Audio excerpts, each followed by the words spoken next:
Bismillahirrahmanirrahim. Dear students, the last lesson we discussed the first review case. Today we will discuss the second one. The case is that H&H has recently designed a new app for the iPhone. It will allow people to control electronic devices in their home when they are not there. Phone users in many different countries will be likely to want to download this app. The MD wants the marketing department to carry out secondary research rather than primary before launching this new app. There are very few competitors in the market for this type of application. Case क्या है? Case ये है कि H&H एक firm है और ये उसने आईफोन के लिए एक नई एप्लीकेशन जो है वो डिज़ाइन की है और इस एप्लीकेशन की करती क्या है? एप्लीकेशन जो है वो रिमोटली डिफरेंट डिवाइसेस जो हैं उनको इलेक्ट्रॉनिक डिवाइसेस जो हैं वो कंट्रोल करती है और हम अगर घर पे ना भी मौजूद हों तो फ्रिज, एसी और इस तरह के जो डिफरेंट इलेक्ट्रॉनिक डिवाइसेस हैं उनको ऑन एंड ऑफ किया जा सकता है इस डिवाइस के ज़रिए घर पे ना होते हुए भी। जो मुख्तलिफ़ तरह के ये जो ऐप है मुख्तलिफ़ कंट्रीज़ के अंदर भी इसकी डिमांड मौजूद है, सिर्फ लोकल डिमांड इसकी नहीं है।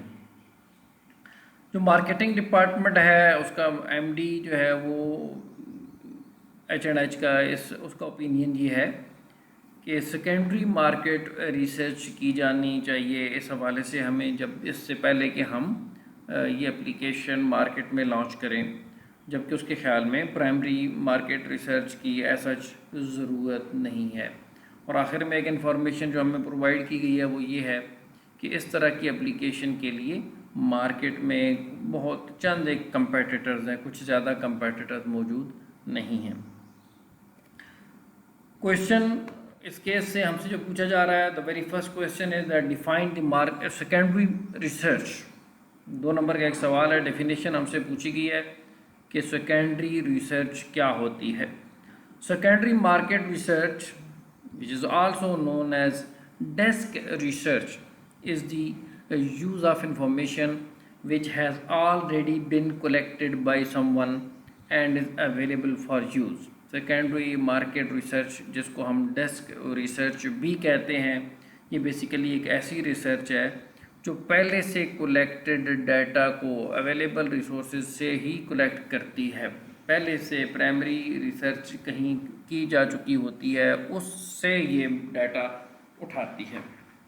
ऐसी रिसर्च को हम सेकेंडरी रिसर्च कहते हैं।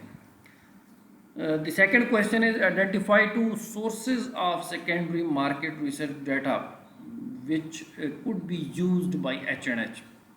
हमसे पूछा ये गया है कोई से 2 सोर्सेज ऐसे बताइए कि जो H&H यानी जो फर्म है ये यूज़ कर सकती है सेकेंडरी मार्केट रिसर्च के लिए।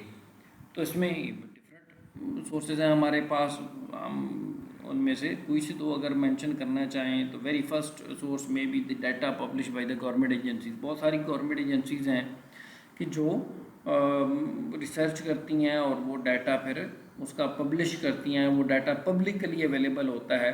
तो एक तो ये सोर्स हो गया।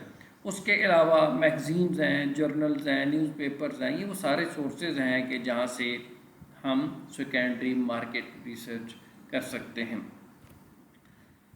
The next question is that outline 2 advantages to H&H of using secondary market research। 4 number का ये सवाल है, कहता है जी सेकेंडरी मार्केट रिसर्च के कोई से 2 एडवांटेजेस ऐसे मेंशन कीजिए जो कि H&H को उसका एडवांटेज हासिल हो सकता है।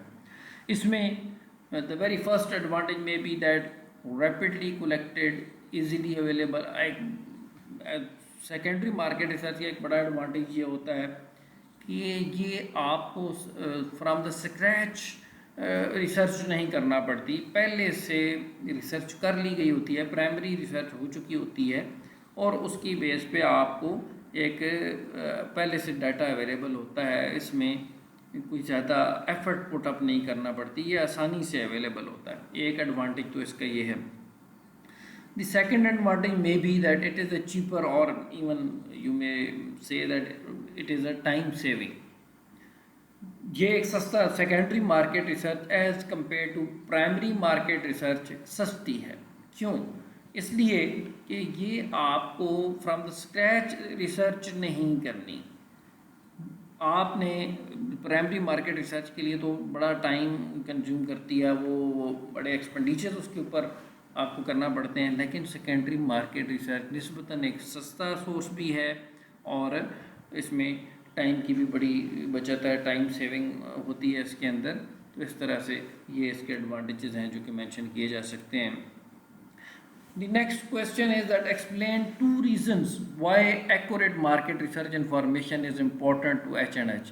कहते हैं जी कोई सी 2 ऐसी रीजंस बताइए कि जो मार्केट रिसर्च की एक्यूरेसी है वो बड़ी अहमियत रखती है H&H के लिए या किसी भी ऐसी ऑर्गेनाइजेशन के लिए कि जो मार्केट रिसर्च कर रही हो। The very first reason may be that it is helpful in assessing the demand for a product. कोई भी ऑर्गेनाइजेशन जो मार्केट रिसर्च कर रही होती है उसकी एक्यूरेसी उसके लिए इसलिए भी अहम होती है कि इसी की बेस पर जो एग्जैक्ट डिमांड है किसी भी प्रोडक्ट की जिसके लिए मार्केट रिसर्च की जा रही है, वो डिमांड एग्जैक्टली आप एस्टीमेट उसी सूरत में कर सकते हैं कि अगर आपकी मार्केट रिसर्च की जो इन्फॉर्मेशन है वो एक्यूरेट है। तो एक तो इस लिहाज से अहमियत है इसकी। इसके अलावा accuracy of the research affect decision making. आगे जो रिसर्च मार्केट रिसर्च की जा रही है इसी की बेस पर फ्यूचर में डिसीजन मेकिंग होनी है। उस ऑर्गेनाइजेशन की जो मैनेजमेंट है वो डिसीजन इसी इंफॉर्मेशन की बेस पर लेगी कि जो आपकी मार्केट रिसर्च से उसको हासिल होगी। तो इस लिहाज से भी इस चीज़ की बड़ी अहमियत है कि एक्यूरेट मार्केट रिसर्च जो है वो प्रोवाइड की जानी किसी भी ऑर्गेनाइजेशन के लिए बड़ी अहम है मार्केट रिसर्च के दौरान। जो लास्ट क्वेश्चन हमारे पास अवेलेबल है वो ये है कि एक ओपन एंडेड क्वेश्चन है। Do you think the MD is right to want to only carry out secondary market research? Justify your answer। हमने देखा था केस के अंदर इस ऑर्गेनाइजेशन के जो MD थे उनका ख्याल ये था कि हमारे लिए सिर्फ सेकेंडरी मार्केट रिसर्च कंडक्ट कर लेना काफ़ी है। पूछा ये जा रहा है कि क्या उसका ये ओपिनियन ठीक है, और ठीक है तो भी उसके फेवर में जो बात हम करेंगे उसके लिए हमसे रीज़न पूछी जा रही है। अगर आप समझते हैं कि नहीं ये इसका डिसीजन ठीक नहीं है तो भी आपको अपने आर्गूमेंट्स देना पड़ेंगे। बहुत केसेस में आप इस पे बात कर सकते हैं। हम सपोज करते हैं कि हम उसके हक़ में बात कर रहे हैं कि जी MD जो है उसका ओपिनियन ठीक है। अगर ऐसा हम क्लेम करें कि ओपिनियन जो MD का है कि जी सिर्फ सेकेंडरी मार्केट रिसर्च जो है वो that's more than enough for H&H, तो उसकी वजह क्या हो सकती है? देखिए अगर हम केस को स्टडी करें तो केस के अंदर ये बात की गई है कि ये एप्लीकेशन अगरचे नई है, न्यू है, मार्केट में अभी बहुत ज़्यादा आम नहीं है, लेकिन इसके बावजूद ये इशारा भी वहाँ पे मौजूद है कि कुछ कंपेटिटर्स मौजूद हैं, चंद एक कंपेटिटर्स मौजूद हैं। इसका मतलब ये है कि ये बिल्कुल भी नई नहीं है, पहले से कुछ न कुछ इस पर काम हो चुका हुआ है। तो अगर इस पॉइंट ऑफ व्यू से देखा जाए तो इसका मतलब ये है कि बेसिक जो प्राइमरी रिसर्च है वो पहले ज़ाहिर है जो लोग मार्केट में मौजूद हैं वो कर चुके हुए हैं। और इस पॉइंट ऑफ व्यू से अगर देखा जाए तो MD का ओपिनियन बिल्कुल ठीक है कि जो फंडामेंटल रिसर्च है वो तो आपको उसका डाटा अवेलेबल है पहले से ही, जो क्योंकि कुछ चंद एक ऑर्गेनाइजेशन जो इस पर पहले से काम कर रही हैं तो वो जो उन्होंने डाटा कलेक्ट किया था वो यूज़ किया जा सकता है और इसकी वजह से ऑर्गेनाइजेशन का टाइम सेविंग होगा।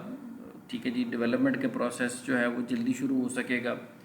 इसके अलावा कॉस्ट इफ़ेक्टिव होगा, उसमें ज़्यादा प्राइमरी रिसर्च के ऊपर तो अखराजात बहुत ज़्यादा आते हैं, एक्सपेंडिचर्स बहुत ज़्यादा आते हैं, उस लिहाज से भी अगर देखा जाए तो ये एक एडवांटेज है। इसी तरह से लेस एफर्ट्स पुटअप करना पड़ेंगी आपको, ज़्यादा उसमें खपाई नहीं करना पड़ेगी। तो इस एंगल से अगर देखा जाए तो MD का जो ओपिनियन है that is very much right.